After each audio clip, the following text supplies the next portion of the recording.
এই মুহূর্তে যে বিশেষ খবরের দিকে নজর রাখবো। দ্বারকা নদীর জল বাড়ায় বিপাকে ঝিল্লি পঞ্চায়েতের সাধারণ মানুষ, বিপর্যস্ত যোগাযোগ ব্যবস্থা। মুর্শিদাবাদ জেলার কান্দি মহকুমার খড়গ্রাম থানার অন্তর্গত দ্বারকা নদীর জল বেড়ে যাওয়ার কারণে টিয়াটা কজওয়ে সম্পূর্ণরূপে জলের নিচে চলে গেছে। ফলে ঝিল্লি গ্রাম পঞ্চায়েত এলাকার সাধারণ মানুষ পড়েছেন চরম দুর্ভোগে। এই পঞ্চায়েত এলাকার প্রধান যাতায়াতের রাস্তা ছিল পোড়াডাঙ্গা হয়ে পাতডাঙ্গা, তারপর টিয়াটা কজওয়ে পার হয়ে যাদবপুর। কিন্তু একের পর এক এই সমস্ত রাস্তা এখন কার্যত অচল হয়ে পড়েছে। পোড়াডাঙ্গা রাস্তাটি বহুদিন ধরে বেহাল অবস্থায় পড়ে রয়েছে।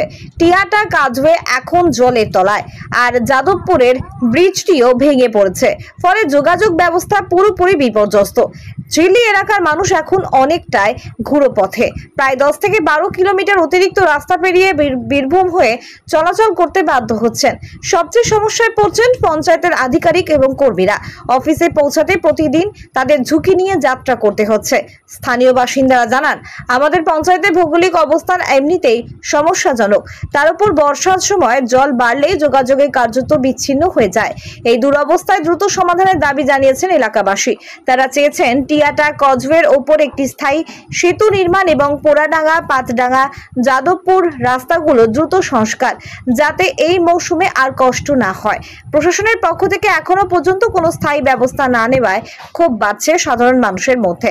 একই দ্বারকা নদীর জল বাড়ায় বিপাকে ঝিল্লি পঞ্চায়েতের সাধারণ মানুষ, বিপর্যস্ত যোগাযোগ ব্যবস্থা। খড়গ্রাম থেকে আকরাম রেজার রিপোর্ট, নিউজ এনজিএম।